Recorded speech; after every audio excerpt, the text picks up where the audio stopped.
देश की राजधानी दिल्ली के सिरी फोर्ट स्टेडियम में मंगलवार को एंटी ईव टीजिंग प्रोग्राम का आयोजन किया गया। दिल्ली में नॉर्थ ईस्ट की लड़कियों और बाकी सभी महिलाओं की सुरक्षा को ध्यान में रखते हुए इस प्रोग्राम का आयोजन किया गया। इस प्रोग्राम में 50 महिला कैडेट्स को मार्शल आर्ट की ट्रेनिंग दी गई। इस ट्रेनिंग को आयोजित करने का सबसे अहम मुद्दा यह था कि इन सभी महिलाओं को सेल्फ डिफेंस सिखाया जाए। मार्शल आर्ट की ट्रेनिंग ले रही इन सभी महिलाओं को दिल्ली की अलग अलग जगहों पर तैनात किया जाएगा। ये महिलाओं के साथ हो रहे शोषण और ईव टीजिंग से निपटने के लिए बस, मेट्रो और कई जगहों पर साधारण कपड़ों में तैनात रहेंगी। ट्रेनिंग ले रही दिल्ली पुलिस की ये सभी महिलाएं सिर्फ लड़कियों की रक्षा ही नहीं करेंगी, बल्कि उन्हें अपराध के खिलाफ लड़ने के लिए सक्षम भी बनाएंगी। स्पेशल सीपी फॉर क्राइम ताज हसन ने ट्रेनर्स प्रोग्राम को लॉन्च किया था। ये ट्रेनिंग कराटे एक्सपर्ट्स विशाल जायसवाल, सैनी आशीष खान और निशा कुमारी ने दी है। प्रोग्राम में एडिशनल डीसीपी वर्षा शर्मा भी मौजूद थी। IPS nodal officer for North East Robin Hibu ने बताया कि 2 अक्टूबर से नॉर्थ ईस्ट की महिलाओं के लिए भी स्पेशल ट्रेनिंग का आयोजन किया जाएगा। यही तो हमारा ट्रेनर्स भी है और यही सिविल ड्रेस में जाएंगे, बसेस में होंगे, रेलवे स्टेशन में जाएंगे, मेट्रो स्टेशन में जाएंगे, जहां जहां पे दिल्ली में जो इस तरह के जहां पे जो हॉटस्पॉट है क्राइम प्रोन जो लड़कियां और औरत का, उसमें हम उसको डिप्लॉय करेंगे। तो मैं समझता हूं कि एक नया पैराडाइम शिफ्ट है और हम नॉर्थ ईस्ट वालों के लिए 2 अक्टूबर से भी ऑलरेडी हम प्लानिंग कर रहे हैं कि तमाम जो लड़कियां हैं जो वॉलंटियर जो सीखना चाहेंगे यहीं पे ऑडिटोरियम सिटी फोर्ट पे सिखाएंगे सैटरडे, संडे और हॉलीडेज को आफ्टरनून के समय में, ताकि वो अपना काम और अपना कॉलेज में जाके आराम से सीख सकें। आपको बता दें, दिल्ली में पिछले कुछ दिनों से नॉर्थ ईस्ट में रह रहे लोग, नॉर्थ ईस्ट के जो लोग दिल्ली में रह रहे हैं, उन पर हमले काफी बढ़े हैं, इसलिए दिल्ली पुलिस का यह कदम है। आगे बढ़ेंगे। अरुणाचल प्रदेश के लोअर दिबांग वैली में छात्रों का भविष्य खतरे में पड़ रहा है। दरअसल अबाली का गवर्नमेंट मिडिल स्कूल पूरी तरह से जर्जर हालत में पहुंच चुका है। अरुणाचल ईस्ट के सांसद निनांग एरिंग के आश्वासन के बाद भी स्कूल की हालत नहीं सुधरी है। ये स्कूल बेहद ही खस्ता हाल है। न तो स्कूल का सही इंफ्रास्ट्रक्चर है और न ही छात्रों के लिए पर्याप्त टीचर्स। अरुणाचल प्रदेश के बाकी सरकारी स्कूल की तरह ये स्कूल भी बहुत सी परेशानियों का सामना कर रहा है। इस स्कूल में 450 छात्रों के लिए सिर्फ 8 क्लासरूम है और सिर्फ 9 टीचर्स हैं जो 6 से 7 क्लासेस को अलग अलग सब्जेक्ट पढ़ाते हैं। वहीं यहां के एमपी निनांग एरिंग ने स्कूल दौरे के समय स्कूल की मरम्मत करवाने के लिए कुछ फंड देने का आश्वासन दिया था, लेकिन अभी तक स्कूल को किसी भी तरह की कोई मदद मुहैया नहीं कराई गई है। स्कूल में तो ढेर सारे प्रॉब्लम है, उसमें मेन प्रॉब्लम को मैं आपको बताता हूँ। सबसे बड़ा प्रॉब्लम है जो हम लोगों का जो है, ये पीछे का पोर्शन जो है ये पूरा टूटा हुआ है।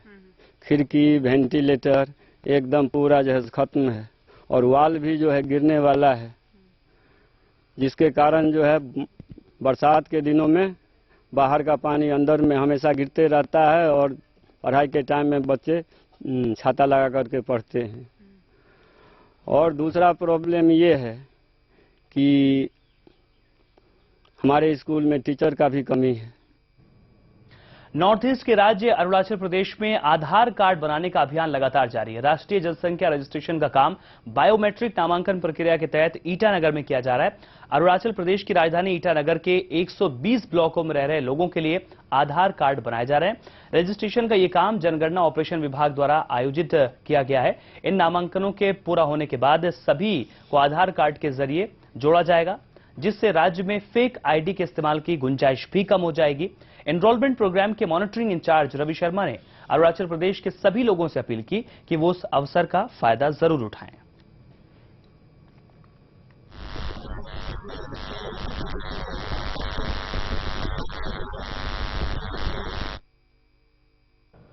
अरुणाचल प्रदेश के ईटानगर में गैर कानूनी रूप से सरकारी जमीन पर बनी बिल्डिंग पर बुलडोजर चला दिया गया। Guwahati high court Itanagar permanent bench के आदेश के बाद आरके मिशन हॉस्पिटल के पास बनी इस बिल्डिंग को धराशायी कर दिया गया। इस फैसले के आने में करीब 2 साल से ज्यादा का वक्त लग गया।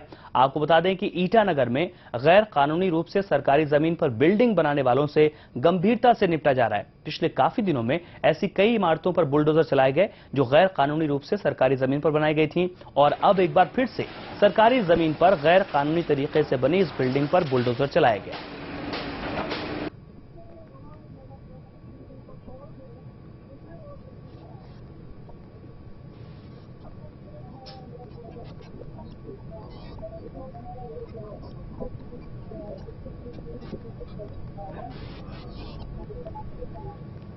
अरुणाचल प्रदेश में ऑर्गेनिक फार्मिंग का क्रेज लगातार बढ़ता जा रहा है। इन दिनों लोअर सबनसिरी जिले में ऑर्गेनिक फार्मिंग का काम काफी फल फूल रहा है।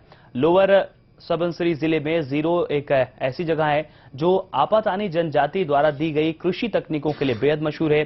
जीरो से 7 किलोमीटर की दूरी पर ये एक जगह जीरो है जहां पर state tourism award winner Kago Kampu organic farming करते हैं। ऑर्गेनिक फार्मिंग से होने वाले फायदे भी बहुत हैं। ऑर्गेनिक फार्मिंग में किसी भी तरह के हानिकारक रासायनिक फर्टिलाइजर्स का इस्तेमाल नहीं किया जाता, इसलिए यह सेहत के लिए बहुत अच्छी होती है। कागो काम्पू ऑर्गेनिक फार्मिंग के द्वारा जो सब्जियां उगाती हैं उन्हें मार्केट में भी बेचती हैं। पौष्टिकता और फायदों से भरपूर ऑर्गेनिक फार्मिंग की मांग अब दिन पर दिन बढ़ती जा रही है। जो दवाई मिलाया जाता है तो उसमें जो इनऑर्गेनिक जो फार्मिंग करते हैं उसमें बहुत हानिकारक है अपना बदन के लिए भी। जो हम लोग खाता है उसका सब बदन खराब हो जाता है। जो अभी हम लोग ऑर्गेनिक कर रहे हैं लेकिन ऑर्गेनिक करने में बहुत तकलीफ है, फिर भी हम लोग का सेहत के लिए मतलब अच्छा है, इसलिए हम लोग ऑर्गेनिक तरफ में अभी हम लोग जा रहे हैं। सिक्किम में कितनी खूबसूरती भरी है। प्रकृति के लिए भी ये शायद सबसे पसंदीदा जगह हो। सुंदरता भर भर के फैली हुई है इस जगह पर, जैसे ये भूमि ना हो स्वर्ग का एक्सटेंशन हो। यहाँ के खूबसूरत नजारे आपके दिल में जम जाते हैं और अब ये जगह देसी तो देसी विदेशियों को भी खासी पसंद आ रही है।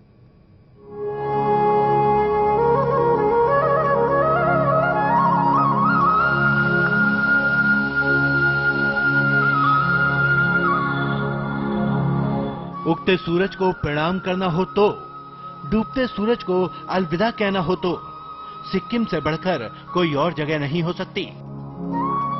सामने फैले हिमालय के शिखर, आप किसी भी जगह खड़े हों, आपके मन में यह एहसास जरूर आएगा कि आप कुदरत के सामने कुछ भी नहीं।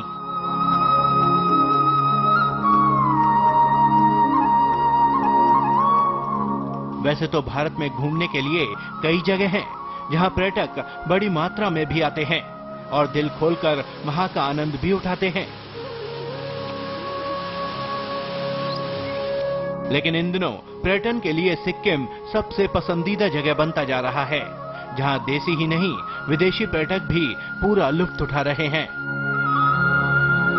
The development, the tourism in future, I think is very good moment for Sikkim now for the tourism. Sikkim अपने हरे भरे पौधों, जंगलों, दर्शनीय घाटियों, पर्वतमालाओं और अव्वल सांस्कृतिक धरोहर के लिए मशहूर है। सिक्किम में कई बौद्ध मठ हैं, जिसमें पेमायत से, ताशीदिंग, युक्सोम, फोंडोंग आदि प्रमुख हैं। यूं तो पूरा नॉर्थ ईस्ट ही इतना खूबसूरत है कि कोई भी इसकी तरफ खिंचा चला आएगा, लेकिन बात अगर सिक्किम की हो तो यहाँ की बात कुछ अलग ही है। यहाँ के खूबसूरत जंगल हो या फिर खुले आसमान के नीचे बादलों से ढके पहाड़, झरनों से बहता पानी, सिक्किम को कुदरत ने इतना खूबसूरत बनाया है कि यहाँ की खूबसूरती किसी के भी दिल में उतर आए। There are a lot of aspects of tourism here in Sikkim, like people can go for adventure tourism, people can go for homestay, they can come for bird watching, mountain biking, river rafting. There are a lot of aspects for every kind of visitors that Sikkim has to offer. उत्तर सिक्किम जिले में स्थित 850 वर्ग kilometre में फैला कंचनजंगा राष्ट्रीय उद्यान राज्य का एकमात्र और बेहद शानदार राष्ट्रीय उद्यान है। पर्यटन के हिसाब से सिक्किम अरुणाचल प्रदेश, असम, मणिपुर, मेघालय, मिजोरम, नागालैंड और त्रिपुरा के बाद आता है। लेकिन पर्यटन मंत्रालय के जारी आंकड़े कुछ और ही कहते हैं। 2011 में सिक्किम में पर्यटकों की संख्या करीब 24,000 थी और 2012 में ये संख्या बढ़कर